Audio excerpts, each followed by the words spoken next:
The following episode can be viewed on the YouTube channel Bernie or Bust Television. Yes, Virginia, there is a class war.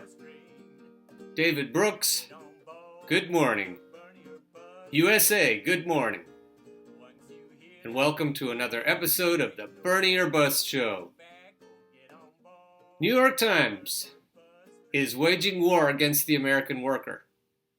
All of us proletariat types, they are trying to put us back in our places. I guess we're getting a little out of hand. The Bernie Sanders Fallacy by David Brooks. Condescending asshole. Mark my words. I've said that before. This is going to be the beginning of something that he can't put back in the bottle. And the New York Times can't put back in the bottle. And the oligarchy can't put back in the bottle. And Obama world, and the Clinton machine, and Hollywood, and Washington Post, and CNN, Clinton News Network, MSDNC. No, this is class warfare. It's time to rumble. We've been in our cages for a long time. It's time to rattle them. And then it's time to open them, and it's time to walk out free. The Bernie Sanders Fallacy. This is a golden age for theism. This is the belief that there is some malevolent elite, they out there, and they are destroying life for the rest of us. Let's just do a little history here, Mr. Brooks. Just a little history on feudalism.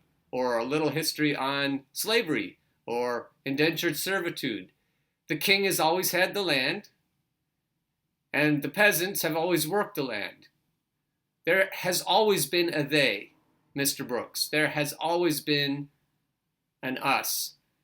And you're either a they or you're an us. And by the way you've written this article, it looks like you consider yourself to be they. Methinks thou dost protest too loudly. There is Donald Trump's culture war, theism, and he's tapping into something real, by the way.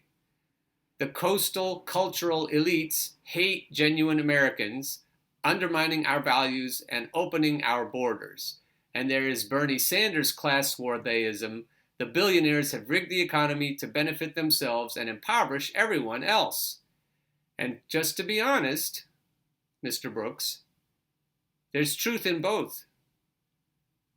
Donald Trump is a charlatan. He's a con man. But what he says about fake news is certainly true. And what you're writing here is certainly fake news. It's propaganda, pure and simple. You want the American worker to go back onto the assembly lines, back into the warehouses, refrigerated warehouses, back into the nursing profession, into the social worker profession, into the trucking profession, into all of the very difficult, grinding jobs that you wouldn't want to do. You just want to make sure that somebody does those jobs. Otherwise, you might have to. Each of these stories takes a genuine tension in society and blows it up into an all-explaining cartoon in which one part of America is trying to destroy the other part. The GOP has been swallowed by Trump's culture war, and many Democrats seem to be rushing to join Sanders' class war. I'm not a Democrat, Mr. Brooks. I used to be a Democrat. Now, the Democrats aren't going to be able to contain all of this energy. The Democrat Party is going to blow up because they're trying to get Amy Klobuchar and Elizabeth Warren to be president, which is a pure ploy on their part. A cultural war ploy on their part to get us to bring us all to heel. These Democrats, and again, most of us are independents, are doing this even though it's political suicide. What's going to happen, Mr. Brooks, is that the oligarchs are going down and their sycophantic cronies are going down. That's you, in case you didn't know. Class war progressivism always loses to culture war conservatism because swing voters in the Midwest care more about their values guns. Hey, speaking of guns, with people like you around, people propping up the government, the tyrannical government, our government is as tyrannical now as when we were dumping tea in the Boston Harbor. We're facing the same oligarchs now, only before they were called monarchs. Now they're called oligarchs, but it's the same kind of people. It's time to start dumping tea again. Now, I'm not talking about guns specifically, but I could see, I want all of our children to be safe. I want innocents to be safe. But there are a lot of innocent workers who carry guns around, and you would just assume they didn't, I think. How's that for a progressive value? Patriotism. Patriotism is sorely needed right now. And then the other signaling topics that you have here listed, they're just shiny objects that we get waved in front of us that will distract us from the class war that really is at issue. It is a class war, and we all need to fight it together. Country people, city people, and even suburban people who are comfortable. We all need to fight this war together because they'll come after all of us sooner or later. Right now, our tyrannical, oppressive government run by tyrannical, oppressive central bankers and hedge fund managers is killing all of us. One 12-hour day at a time. Or if you're a trucker, 16-hour day. Democrats are doing this even though the Sanders class war story is wrong. Sanders starts with the truth. Workers need more bargaining power as they negotiate wages with their employers. But then he blows this up into an all-explaining ideology. Capitalism is a system of exploitation in which capitalist power completely dominates worker power. This ideology crashes against the facts. In the first place, over the past few years, wages for workers toward the bottom of the income stream have been rising faster than wages for those toward the top. If the bosses have the workers by the throat, how can this be happening? Let me explain something here. What most working class Americans possess is nothing like true freedom. They are kept just comfortable enough so that they will continue to serve as cogs in the machinery, but their productivity has been harnessed in the same way as has the productivity of those lower down in the pecking order who work 40 or more hours per week and yet still must apply for public assistance. Using data by the US BLS, the average productivity per American worker has increased approximately 400% since 1950. The productivity of the labor force has increased dramatically, but wages have been uncoupled from that productivity, starting at around the Nixon era. From top to bottom, from the highest paid to the lowest paid wage earners, those who actually work, we receive a meager fraction of the true fruits of our labor. Our wages, adjusted for inflation, are nothing like 400% higher than they were in 1950. The number of hours we work per week is nothing like 400% lower than in 1950. The American dream is predicated on the bedrock principle that hard work pays off. We have been taught to believe that A, the harder a person works, B, the more skill and talent a person possesses, and C, the more ability a person has to work well with others, the more success each such person ought to be able to enjoy. That's what the concept of life, liberty, and the pursuit of happiness means to most Americans. Most people who want to make America great again would probably accept that definition. So even if wages at the bottom of the income stream have been going up, they're nothing like 400% higher, and to catch up, they should probably be 800% higher. Might mean that your wages should come down a little bit. Second, wages are still generally determined by skills and productivity. For example, Edward Lazier of Stanford University finds that between 1989 and 2017, productivity in most high-skill industries rose by roughly 34%, and wages rose by 26%. Productivity in industries with mostly less skilled workers rose by 20%, while wages grew by 24%, when they should have grown by 400%. You still have the peasants outworking the fields for the masters. As Michael Strain of the American Enterprise Institute puts it, capitalism is doing what it's supposed to do. Yeah, it's supposed to keep all of the workers, white collar, blue collar, doesn't matter what color shirt you're wearing, keeps all of the workers doing what they're supposed to be doing at a fraction of their productivity at a fraction of what they're actually producing. It's rewarding productivity with pay. Yeah, see, your whole argument breaks down when you consider that we're 400% more productive collectively than we were in 1950. All of your arguments fall apart. All of your facts are worthless when you consider it that way. Third, and most important, most of the increase in earnings inequality has happened between companies, not within them. As John Van Reenen of MIT has found, all over the world, superstar businesses are racing ahead of their competitors. Well, isn't that nice? Do their employees get all that money, or do their stockholders get all that money? As those companies grow more productive, they earn more profit per employee and pay their workers more? No, that's a lie. They don't pay their workers more. Companies that can't match that productivity don't, and their workers lag behind. This is all wannabeism. This is all people waiting for their ship to come in. Potentially, people could have higher wages if those wages were given to them.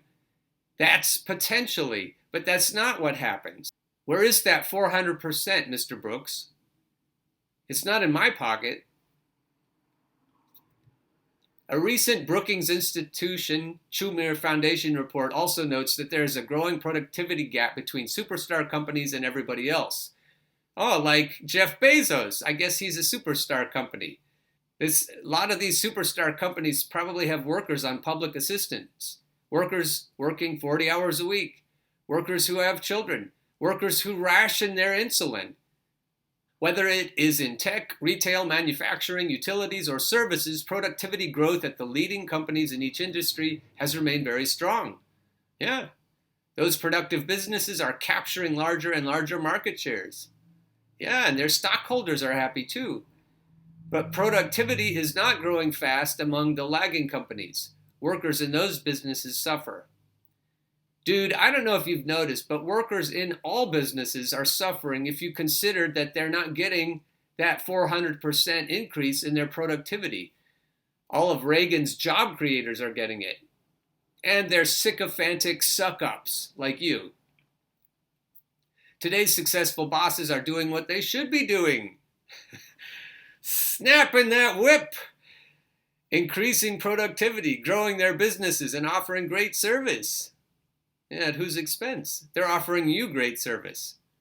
But somebody's doing those jobs that give you that service, and they're not getting treated well. A side effect of their efficiency is they spend a smaller share of their revenue on labor, even while raising their workers' wages. Yeah, those are the spreadsheet jockeys.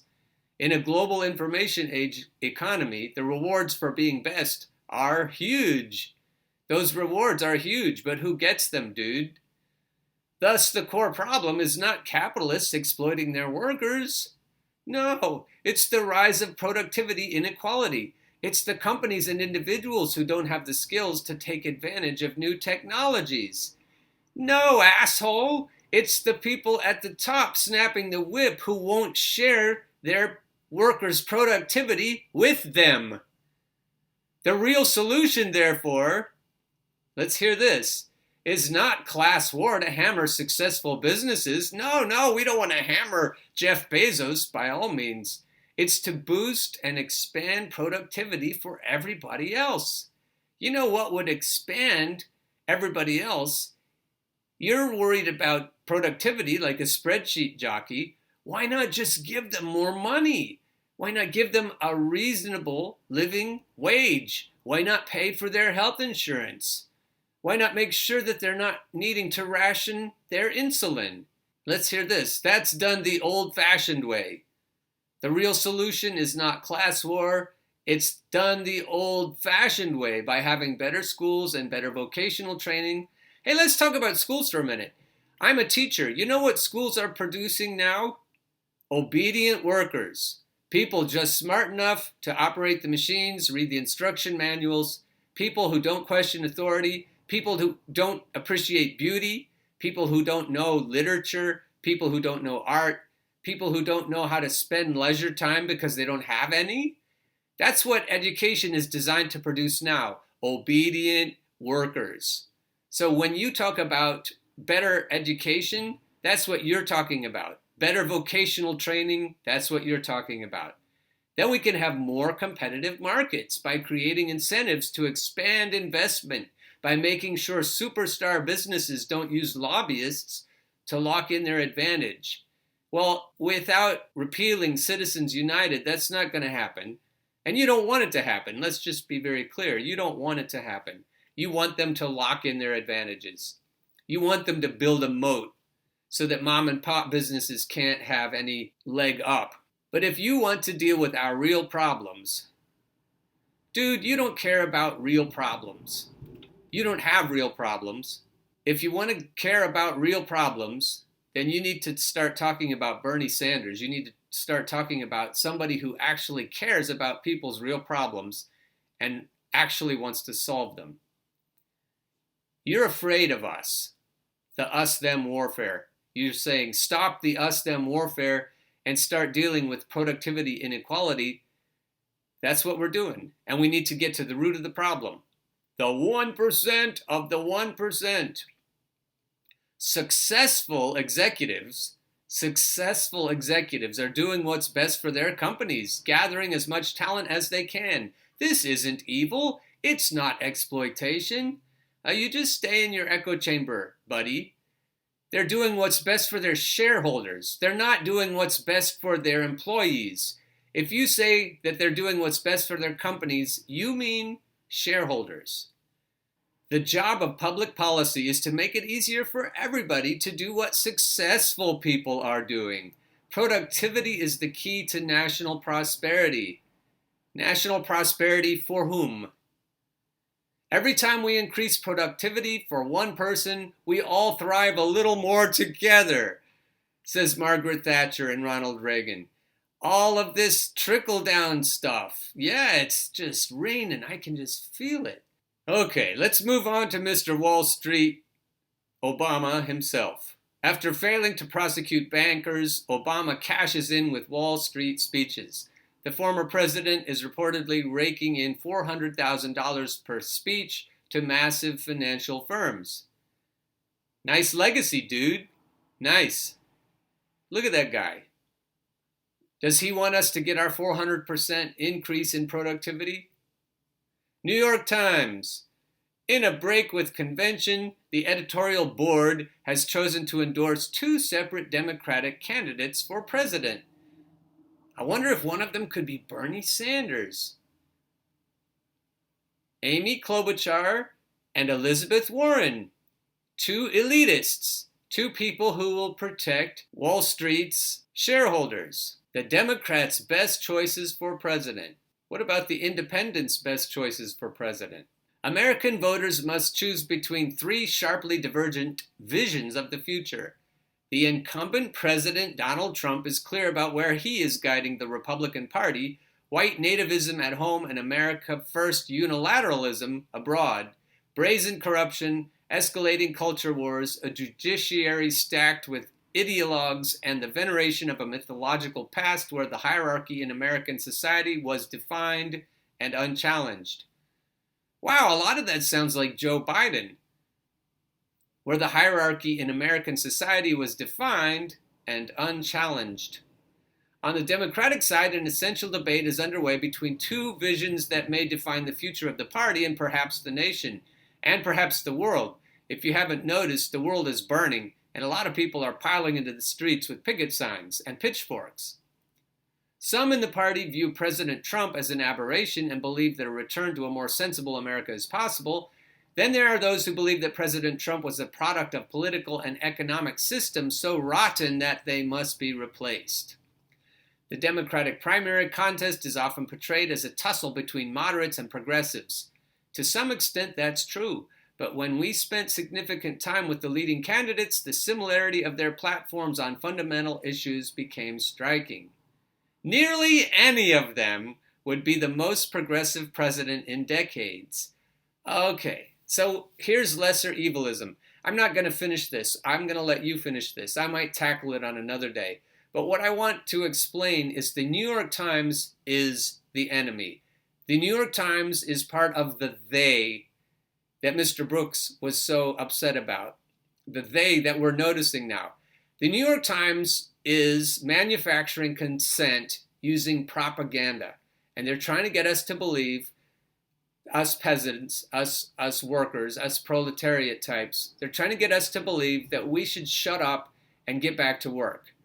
And we should not pile into the streets, and we should not engage in any kind of a culture war right now. Everything's fine. Let's just go back to the way things were.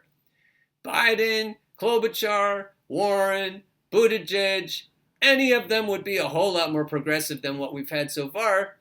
But the thing is, if any of them were elected, they would use incrementalism to keep things just as they have been. That's even Joe Biden's strategy. That's his talking point. He says we need to go back to the way things were. So does Donald Trump. And they're both saying the same thing. Let's just make America white again. Let's just make America comfortable again, but comfortable for the right sorts of people. And Bernie says, no, let's make it comfortable for all of us. And that 400% productivity is in the bank. And Bernie knows it's there, and Bernie wants to tap it. And the rich people don't like that idea. They don't want Bernie to tap that 400% increase in productivity and make life better for all of us. They want to keep it in their own pockets. They want to keep the American workers just smart enough to operate the machinery and keep their fucking mouths shut. That's what they want from us. AOC says Dow's record high is meaningless for many Americans. For whom is it not meaningless? Shareholders. Representative Alexandria Ocasio-Cortez argued a record high for the Dow Jones Industrial Average, a benchmark index of 30 blue-chip stocks, including Apple, Nike, and Disney, underlines the problem of stagnant U.S. wages and the wealth gap between investors and salaried workers in a tweet on Sunday.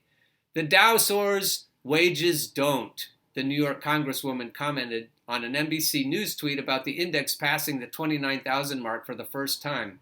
Inequality in a nutshell. Ocasio-Cortez was probably referring to the widening gap between U.S. stock market gains and wage growth in recent years. The Dow surged 22% in 2019, but wage growth, according to the U.S. Bureau of Labor Statistics, rose just 2.9% in the 12 months to December. My figures from before, the 400% increase in productivity that we're not putting in our own pockets, is according to the U.S. Bureau of Labor Statistics. Stagnant U.S. wages have puzzled many economists, given unemployment has plunged to its lowest levels in more than 50 years. I can just picture those puzzled economists. I wonder why the workers aren't putting more of their productivity in their own pockets. Maybe it's greed. President Donald Trump frequently touts the rising U.S. stock market as evidence of a booming economy and a boon for all Americans. However, Ocasio-Cortez has repeatedly downplayed the relevance of stock market gains to salaried workers who don't own stocks. The stock market is not the economy, she tweeted in February 2018. Stocks aren't jobs. Stocks aren't wages. That's why stock prices can go up and normal people still won't feel any more secure about their future, she added. So now on to an interesting point. If you want to be part of the revolution, if you want to take back that 400% and put it in your pockets, what you need to do is not simply vote blue. And even voting Bernie isn't going to help if they take away the nomination from him. Bernie is riding a wave of popular support. He's surging in the polls. If you want Bernie to get his rightful shot at the presidency, then you need to do more than just vote for him in the primaries, even though that would be wonderful. We need to unrig the system, and Bernie or bust is the way to unrig the system. They didn't pay attention to us last time, and they have Donald Trump. They, Democrat-leaning voters, need to pay attention this time. This is a Facebook group I applied for with my page, Bernie or Bust Television, and this is the reply I received. Hi, Southampton Roads for Bernie here. The admins of our page do not support the or bust movement at this time. We allow some very limited posting about it by individuals before they are put in moderation. That sounds like fascism. They are put in moderation. The name of your group precludes its joining. We are an Our Revolution chapter. Oh, you've got a real revolution going there. and join with Bernie in calling for increased voter turnout. That's another way to say we are sheepdogs. We want to sheepdog people into the corrupt Democratic Party, and then when they cheat Bernie, we'll have all their votes, or 80% of them, maybe, if it's similar to the 2016 elections, we'll have their votes for our corrupt party. That's what sheepdogs say. And they will tell the sheepdogs, once they get them in there, to vote blue no matter who after the rigged system cheats Bernie again. Your movement, Bernie or Bust television movement, may have the opposite effect. Well, look, if you want to increase voter turnout just so you can put them in your corrupt Democratic Party, maybe that's not a good idea. So maybe increased voter turnout is only a good thing if it's an increased voter turnout for progressivism as opposed to neoliberalism, because our neoliberal masters have oppressed us for a long time and we want to get out from under their thumbs. So maybe your revolution isn't really a revolution. Just saying. Here's a memorandum from Victor Tiffany that the people in that Facebook group should read. To political pundits everywhere. Now, the group moderators are not political pundits, but they are people who are steering things, and they do also need to hear this message from Victor Tiffany, co-founder of Revolt against Plutocracy. And he wants to tell you about Trump swing voters, Sanders to Trump swing voters. We are convinced, and no polling analyst has yet to take issue with our conclusion, that the Sanders-Trump swing voters will once again swing the election this year toward Trump if Senator Sanders is not the nominee. These folks are not Bernie or Bust, regardless of the Washington Examiner's April 2019 claim. And this is a memorandum that I can link to so that you can click on this and read it for yourselves. These voters who tell pollsters they plan to repeat the Sanders primary vote and Trump general election vote are a story that no one in the media is telling.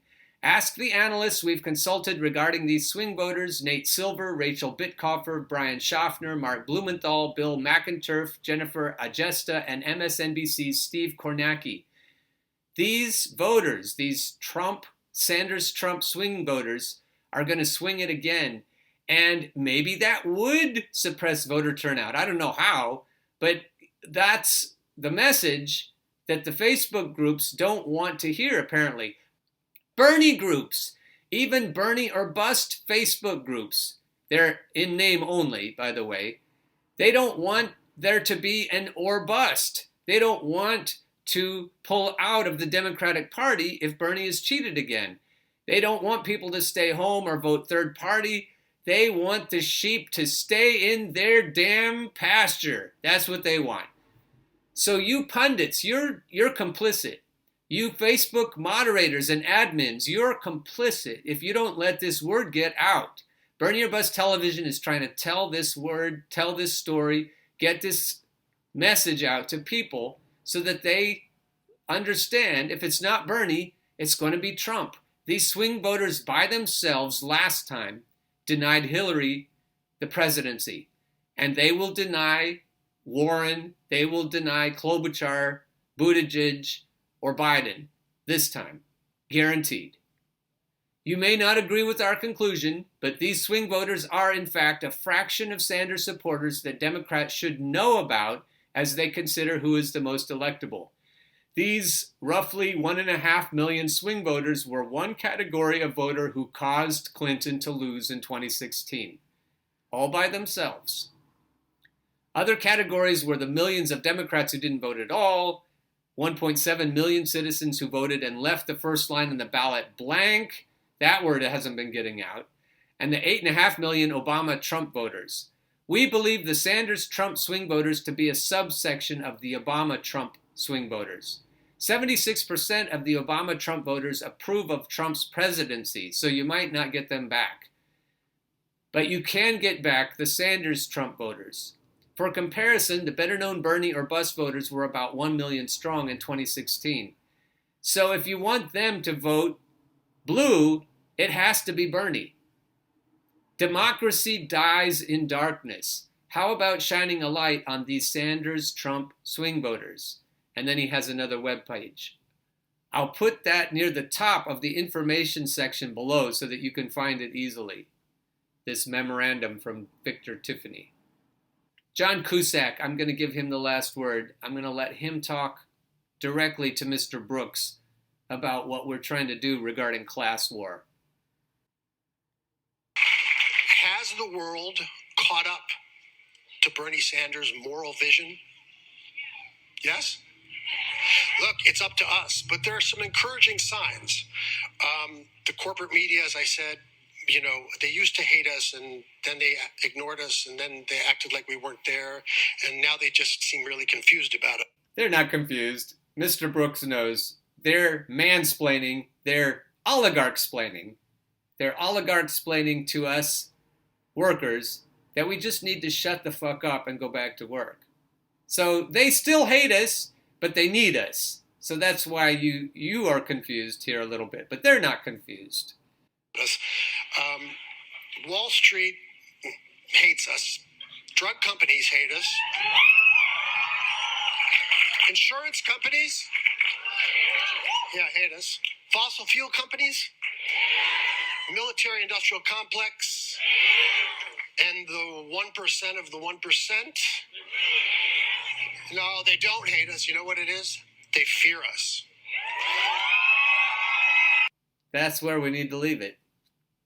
Dear New York Times, yes, it is a class war, and you are going to lose.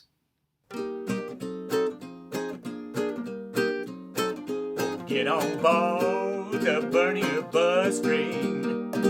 Come get on board the Bernie bus train. Once you hear that clickety-clack, there ain't no time for turning back. Oh, get on board the Bernie bus train.